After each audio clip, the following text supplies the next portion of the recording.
Buenos días a todos, muchas gracias por estar hoy aquí y muchas gracias a los compañeros de Vets & Clinic por darme esta oportunidad.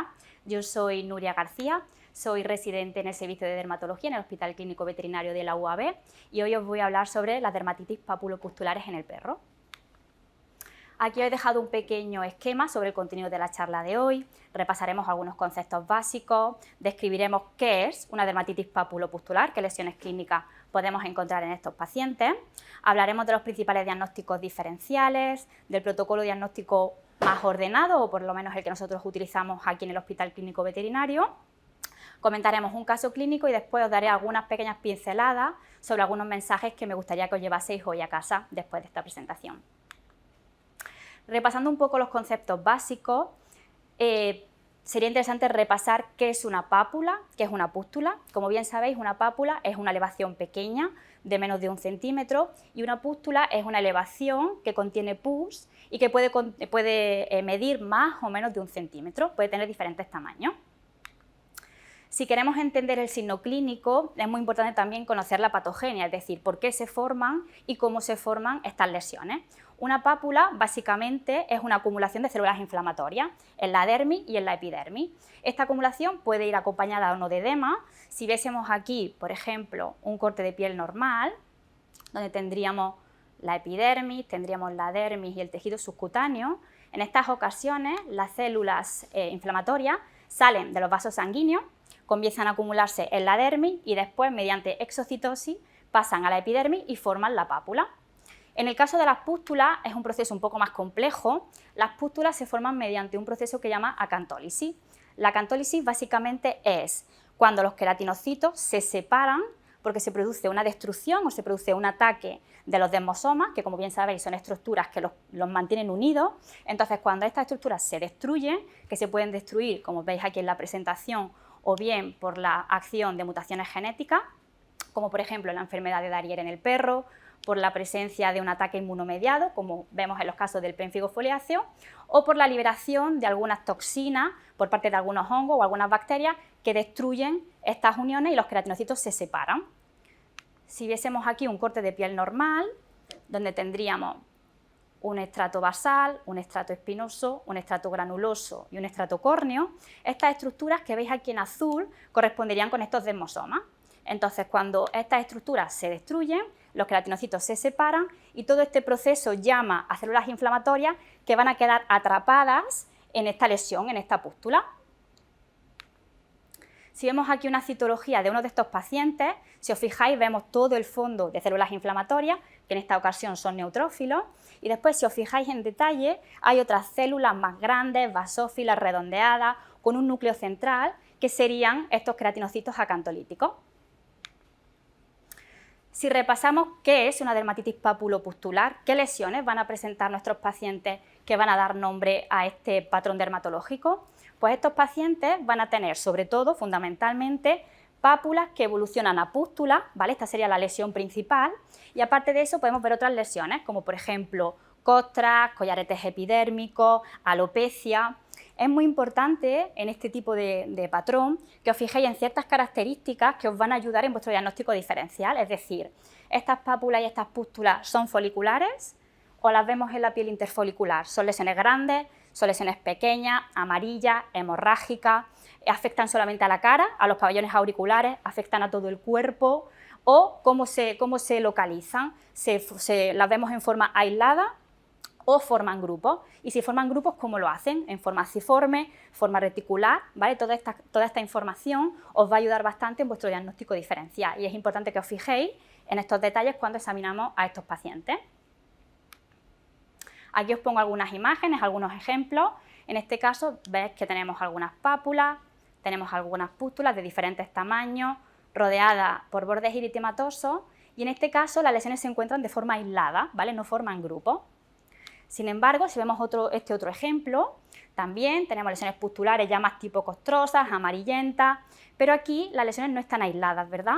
Forman grupos y lo hacen con esta forma tan curiosa, que es como si fuese un arco, que es lo que nosotros denominamos una conformación arciforme. Si las vemos un poquito más en detalle, si os fijáis, ¿ves? Lesión pustular rodeada por este halo eritematoso y van formando pequeños grupos. ¿vale? Esto es muy importante y os recomiendo que estéis pendientes en la exploración de estos pacientes. Aquí tenemos un collarete epidérmico, que como bien sabéis es una lesión circular, con bordes descamativos y centro hiperpigmentado. Un par de ejemplos de lesiones costrosas, algunas un poco más amarillentas, otras más tipo hemorrágica. Y bueno, pasando al diagnóstico diferencial, yo creo que lo más interesante o lo más fácil para vosotros, o la forma en la que yo organizo mi mente cuando empiezo a pensar en los diagnósticos diferenciales, es dividir estas enfermedades en dos grandes grupos. El primer grupo serían las causas o el origen infeccioso, y el otro grupo serían las causas inmunomediadas o estériles, ¿vale? Dentro de las causas de origen infeccioso, principalmente tendríamos la pioderma superficial y la dermatofitosis pustular. Y dentro de las causas de origen inmunomediado, las podemos volver a dividir en dos grupos. El primer grupo, en el que las células inflamatorias más presentes o evidentes serían los eosinófilos, y el otro grupo, en el que las células más presentes serían los neutrófilos. Dentro de la eosinofílica, tendríamos la pustulosis eosinofílica estéril o las reacciones medicamentosas. Y dentro de las neutrofílicas, como podéis ver en la tabla, hay bastantes más enfermedades, como por ejemplo el pénfigo, el foliáceo y el eritematoso, el Sweet syndrome, reacciones medicamentosas, y la más interesante o la que a mí más me gusta es la dermatitis pustular asociada a la leishmaniosis, ¿vale? Que la veremos un poco más adelante.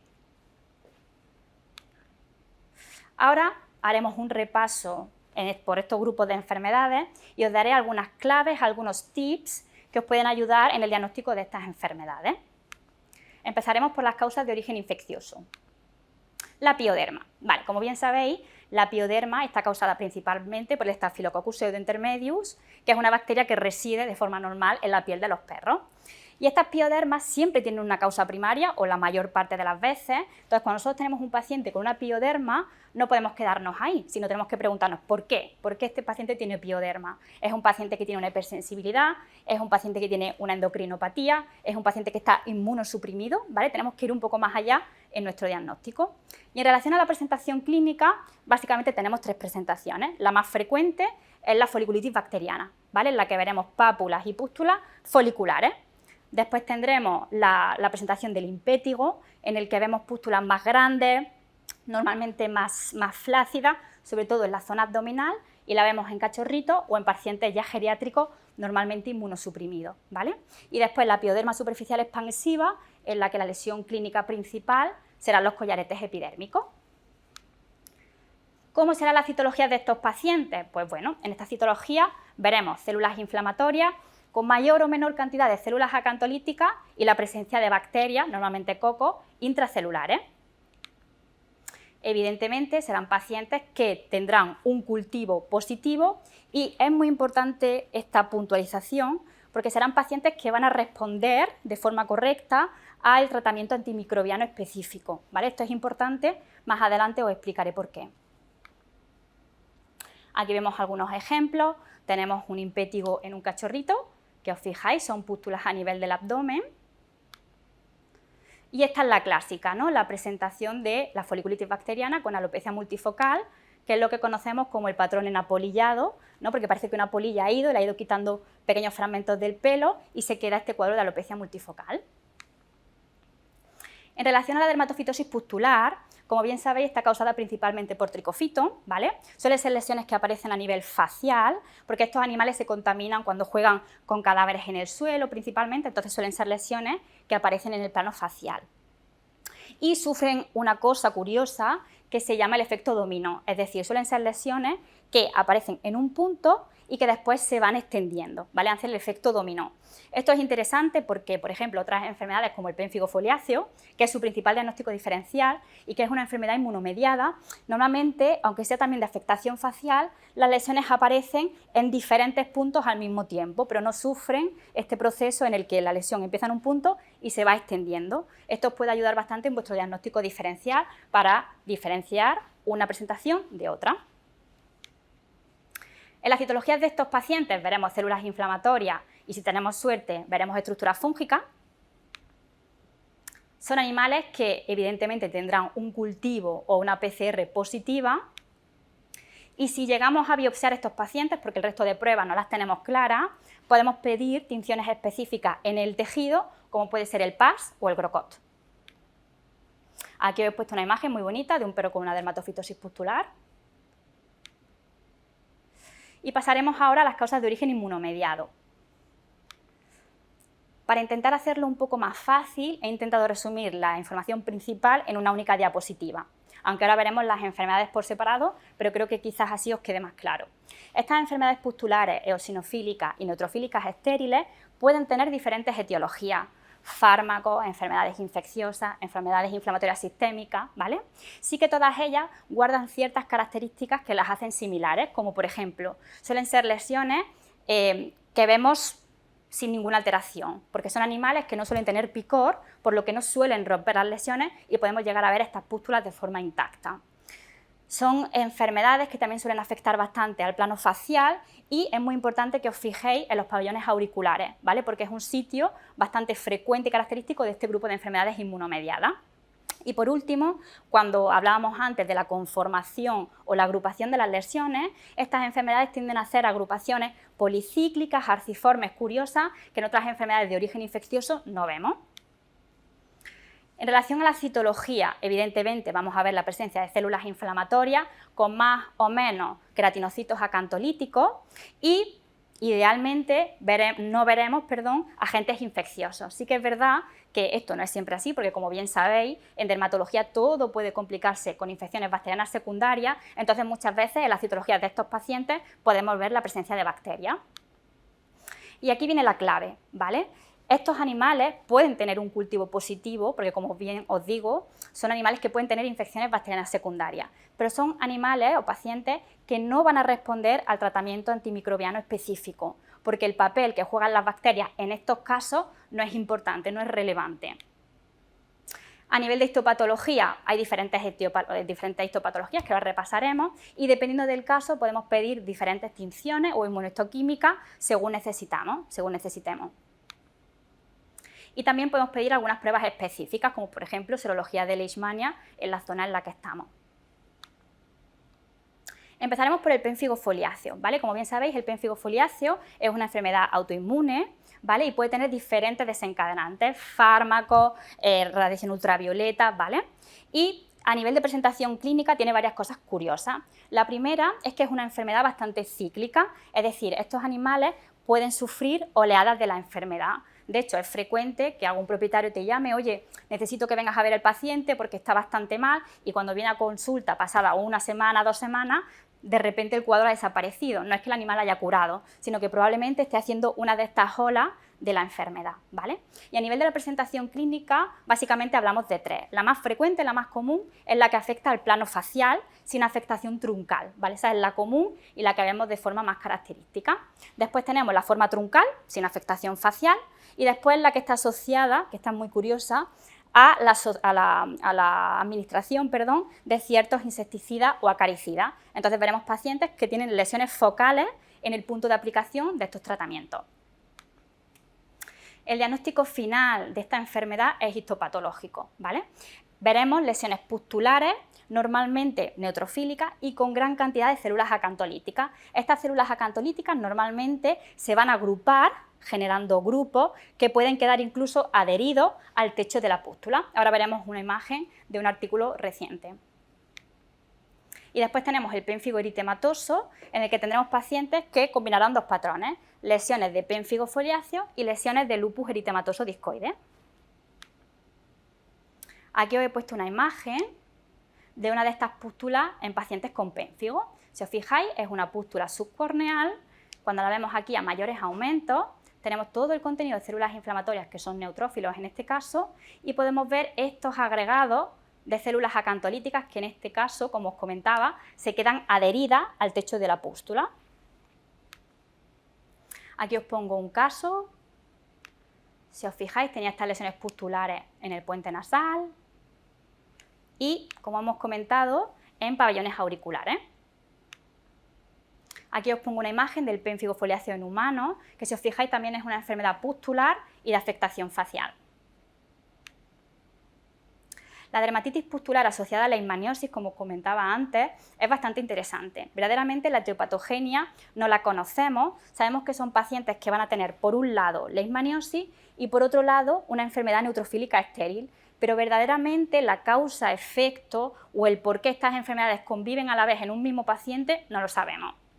Son animales que suelen tener una afectación muy generalizada, ahora veréis las imágenes, suelen tener muchas lesiones, afectación facial, afectación de pabellones auriculares, afectación del tronco, incluso de la cola, ¿vale? Son pacientes que van a tener muchas lesiones y normalmente estas lesiones pustulares van a tener bordes eritematosos y suelen ser mucho más hemorrágicas que las que podemos ver, por ejemplo, en otras enfermedades como el pénfigo. Son animales que van a tener títulos altos o muy altos frente a leishmania. Y a nivel de histopatología, las pústulas van a ser diferentes a las que comentábamos antes en el caso del pénfigo. Van a ser pústulas donde vamos a ver más espongiosis, más hemorragia, menos células acantolíticas y en estos casos en concreto la IPI puede ser o no positiva. Aquí os pongo algunos casos, tenemos por ejemplo el caso de Dana. Si os fijáis, es una afectación muy generalizada, afecta la cara, afecta los pabellones auriculares, el tronco, extremidades e incluso la cola. Aquí a más aumento, y si os fijáis lo que os comentaba, veis que son lesiones pustulares pequeñas, hemorrágicas y con una afectación masiva. Otro caso clínico que más o menos, si os fijáis, va en la misma línea, muchas lesiones pequeñas, muy hemorrágicas, cuadros muy exagerados, realmente muy exagerados. El síndrome de Sweet, aquí os he puesto una pequeñita lámpara para avisaros de que son pacientes que normalmente suelen acudir al servicio de urgencias, ¿vale? Y nosotros solemos trabajar con estos casos a nivel de interconsulta. Son pacientes que van a tener una dermatitis neutrofílica aguda, también con una etiopatogenia desconocida, aunque en veterinaria se ha descrito bastante la que está asociada a fármacos, como por ejemplo el uso del carprofeno en el perro. Son animales que además de tener pápulas y pústulas pueden presentar placas y van a tener otros signos sistémicos como por ejemplo fiebre, problemas respiratorios, gastrointestinales, poliartritis, ¿vale? Y además a nivel de analítica normalmente van a presentar una neutrofilia periférica. Finalmente, el diagnóstico de estos pacientes se hace mediante histopatología, pero ya la clínica, la neutrofilia periférica, os tiene que ir guiando un poco al diagnóstico final. En la histopatología de estos pacientes vamos a ver una dermatitis neutrofílica en dermis y en epidermis, y este infiltrado neutrofílico también lo vamos a poder ver en el resto de órganos, en pulmones, en sistema gastrointestinal, ¿vale? Porque tiene afectación multisistémica en otros órganos. Aquí os pongo algunos ejemplos. Si os fijáis a mayores aumentos, este paciente, además de presentar pápula, tiene lesiones tipo placa, ¿vale? Que son las que os señalo aquí. Aquí os pongo otra imagen de medicina humana y a dato como curiosidad, como dato curioso, se ha visto asociada esta dermatitis neutrofílica a pacientes con COVID.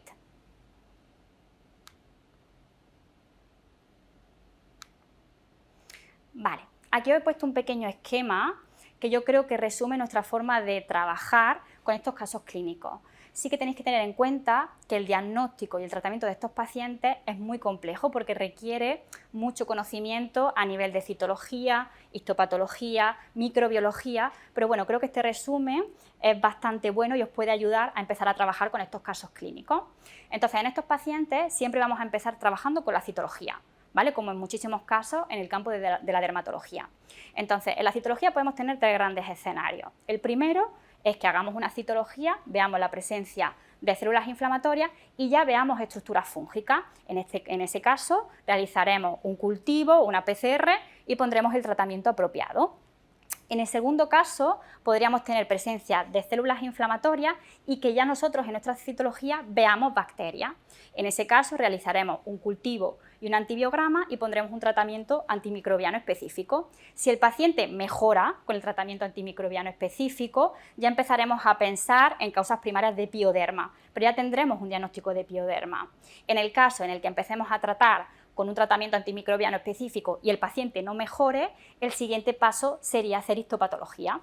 En el tercero de los casos, si tuviésemos pacientes en el que vemos células inflamatorias, pero no vemos bacterias, no vemos ninguna estructura fúngica, Entonces, por la zona en la que estamos, lo primero sería realizar una serología de Leishmania y también os recomiendo hacer un cultivo y un antibiograma, porque el que no veamos las bacterias en citología no significa que no estén.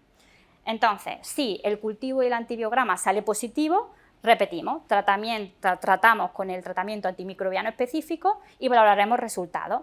Si el cultivo directamente sale negativo, el siguiente paso sería histopatología. Vamos a comentar un caso clínico a modo de ejemplo. Os presento a Leo. Leo es un beagle, es un macho castrado de 10 años, sin antecedentes dermatológicos previos, que acude al servicio de dermatología por un cuadro de alopecia multifocal crónica que no había respondido a tratamiento antibiótico, antifúngico ni corticoides. Y era un paciente que tenía un picor de 4/10 en la escala PIVAS. Cuando viene a consulta hacemos un abordaje principal de esta alopecia multifocal, hacemos lámpara de Wood, que es negativa, hacemos examen microscópico del pelo, que es negativo, y en la citología vemos la presencia de cocos intracelulares. Como bien sabéis, el diagnóstico principal o el abordaje principal de una alopecia multifocal, los 3 primeros diagnósticos diferenciales más frecuentes son la foliculitis bacteriana, la demodicosis y la dermatofitosis. En nuestro caso, estamos en un paciente que presenta una alopecia multifocal asociada a una pioderma. Empezamos ya a trabajar, a pensar en posibles causas primarias de esa pioderma y avanzamos con nuestro protocolo diagnóstico. Realizamos analíticas generales, hemograma, bioquímica, T4, TSH, ELISA de Leishmania, todo sale normal y realizamos un cultivo en el que nos crece un Staphylococcus multiresistente que es sensible a la rifampicina. Comenzamos entonces con nuestro tratamiento con la rifampicina y a las 3 semanas Leo aparece así en consulta. Aparece o presenta un cuadro de pustular, generalizado, afectación facial, pabellones, cola, extremidades. Realizamos citología en consulta en ese momento y como podéis ver en la citología que os muestro, hay una gran cantidad de eosinófilos. Entonces, en ese caso, directamente decidimos realizar histopatología. Aquí os muestro su histopatología. Si os fijáis, tenemos presencia de pústulas subcorneales, aquí una más grande, otra aquí de pequeño tamaño. Si nos acercamos un poquito más, vemos toda esta acumulación de eosinófilos formando una pústula subcorneal y después a nivel de dermis también vemos todo este infiltrado inflamatorio en el que abundan sobre todo los eosinófilos. Entonces, en el caso de Leo, le damos un diagnóstico de una pustulosis eosinofílica estéril. Investigando un poco la bibliografía de medicina humana, nos dimos cuenta de que esta asociación de la rifampicina y estas enfermedades o estas presentaciones eosinofílicas es bastante frecuente, ¿vale? Porque los médicos utilizan mucho este fármaco, sobre todo para el tratamiento de la tuberculosis. Y vimos que el tratamiento de estas formas pustulares básicamente es con inmunomoduladores. En el caso de Leo, empezamos un tratamiento, como podéis ver aquí, con ciclosporina y prednisona, a estas dosis más o menos durante unas 6-7 semanas. Y este es él a las 6 semanas de tratamiento. ¿Vale? Si os fijáis, el cuadro resolvió perfectamente y Leo se encontraba bien y bajo normalidad, con normalidad. ¿Qué mensaje me gustaría que os llevaseis a casa después de esta presentación? Es muy importante que estos casos clínicos los estudiéis con detalle, os fijéis muy bien en las lesiones clínicas. Sé que después de hoy no volveréis a ver ni a mirar a una pústula igual, tenéis que fijaros dónde están, cómo son, qué color tiene, dónde se encuentran, cómo se agrupan, ¿vale? Todo eso es muy importante porque os puede ayudar en vuestro diagnóstico diferencial. Es muy importante que estudiéis bien y detenidamente la citología, porque os pueden ayudar muchísimo en vuestro diagnóstico y aceleraros bastante el proceso. Al igual que tenéis que llevar siempre, evidentemente, un protocolo bien ordenado paso a paso. Y también en estos casos quiero reseñar o quiero destacar que es muy importante entender el valor o la importancia de las bacterias en cada caso, y es muy importante que juguéis con los cultivos, que los entendáis y que trabajéis mucho en este aspecto. Y bueno, solamente quiero daros las gracias por haber estado hoy aquí. Muchas gracias a mi equipo, que no podría tener un equipo mejor. Y aquí os dejo mi contacto por si tenéis alguna duda, alguna sugerencia, y quedo totalmente a vuestra disposición para lo que podáis necesitar. Os recuerdo que abajo en el cajetín de información tenéis algunas preguntas que podéis contestar. Viene toda la información en la presentación y si tenéis cualquier duda podéis contactarme a mi correo sin ningún problema.